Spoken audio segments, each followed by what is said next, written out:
Saudi national address আপনি চাইলে অ্যাপসের মাধ্যমে রেজিস্ট্রেশন করতে পারেন, আবার গুগল ক্রোমের মাধ্যমেও করতে পারেন। তো আমি চলে যাচ্ছি গুগল ক্রোমে। তো এখানে লিখে দিচ্ছি SPL। এখানে সার্চ করার পর প্রথম যে ওয়েবসাইটটি আছে আমি সেটিতে ক্লিক করে দিচ্ছি।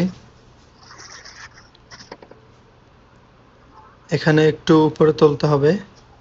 তোলার পর এখানে যে ন্যাশনাল অ্যাড্রেস রেজিস্টার্ড নাও এখানে ক্লিক করছি। এই পেজটি আরবিতে আছে, সেটিকে ইংলিশ করে নেওয়ার জন্য কর্নারে যে ইংলিশ বাটন আছে সেটিতে ক্লিক করছি। তারপর এখানে রেজিস্টার্ট যে কর্নারে আছে সেটিতে ক্লিক করছি। তারপর এখানে কন্টিনিউতে ক্লিক করে দিচ্ছি। তারপর এখানে পার্সোনাল আইডি এখানে দিতে হবে ইকামা নাম্বার। আমি ইকামা নাম্বার দিয়ে নিচ্ছি। আর এই ন্যাশনাল অ্যাড্রেস যদি আপনার না থাকে তাহলে আপনি ব্যাংকে অ্যাকাউন্ট করতে পারবেন না। দ্বিতীয় ঘরে দিয়ে দিচ্ছি ডেট অফ বার্থ, দিন, মাস এবং সাল। আপনারা এভাবে দিয়ে নেবেন। তারপর এখানে কন্টিনিউ। এখানে দিতে হবে mobile number, email, user name এবং পাসওয়ার্ড। তো আমি দিয়ে নিচ্ছি মোবাইল নাম্বার।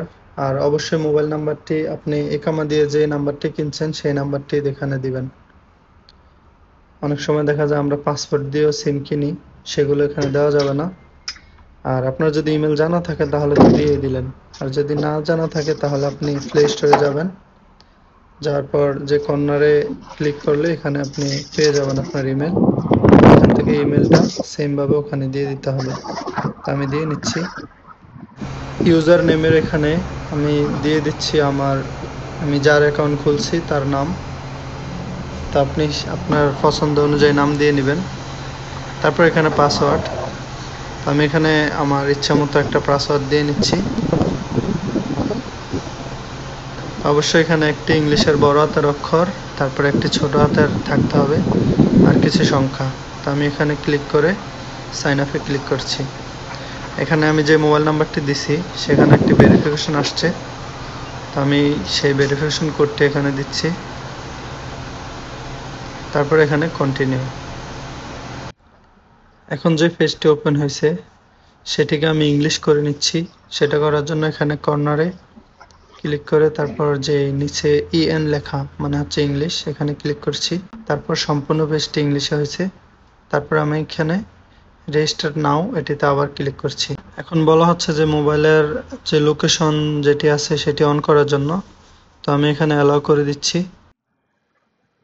একটু অপেক্ষা করার পর আমি যেখানে আছি সেখানকার লোকেশন দেখাচ্ছে। তো এটাকে এভাবে রেখে আমি একটু নিচের দিকে চলে যাব। আপনি চাইলে এটির একটি স্ক্রিনশট রেখে দিতে পারেন। তারপরে এখানে নেক্সট বিল্ডিং ডিটেলস এটিতে ক্লিক করে দিচ্ছি। এখানে আমি দিয়ে দেব রেন্ট, মানে আমি ভাড়ায় থাকি। তো এখানে বলতেছে বিলা বা আমি যেখানে থাকি বিল্ডিংটা কি, আমি এখানে বিলা সিলেক্ট করে দিচ্ছি।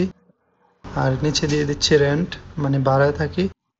তারপরে দিয়ে দিচ্ছি টেম্পোরারি, মানে সাময়িক সময়ের জন্য। তারপরে এখানে দুইটি অপশন আছে, এগুলো অপশনাল, মানে দিলেও হবে না দিলেও হবে। তারপরে আমি এখানে নেক্সট রিভিউ অ্যান্ড কনফার্ম এটিতে ক্লিক করে দিচ্ছি। এখানে চাইলে আপনি আপনার বিল্ডিং এর ছবি এবং অ্যাড্রেস শেয়ার করতে পারেন। তো আমি এগুলো ছাড়াই করছি।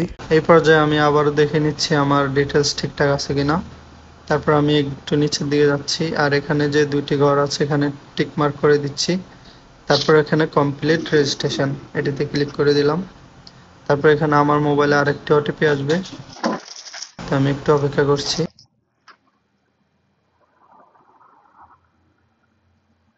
OTP চলে আসছে, আমি সেম OTPটি এখানে দিয়ে নিচ্ছি, 8348।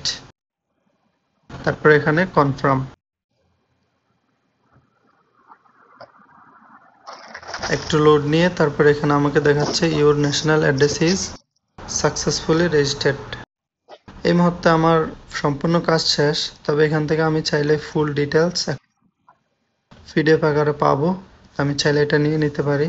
আর অলরেডি আমার একটি মেসেজ চলে আসছে যে আপনার ন্যাশনাল অ্যাড্রেস হয়ে গেছে সেটি। আর এটি হচ্ছে সেই PDF, আমি চাইলে এটিকে স্ক্রিনশট কিংবা ডাউনলোড করে নিতে পারি। তো আমি একটা স্ক্রিনশট নিয়ে নিলাম।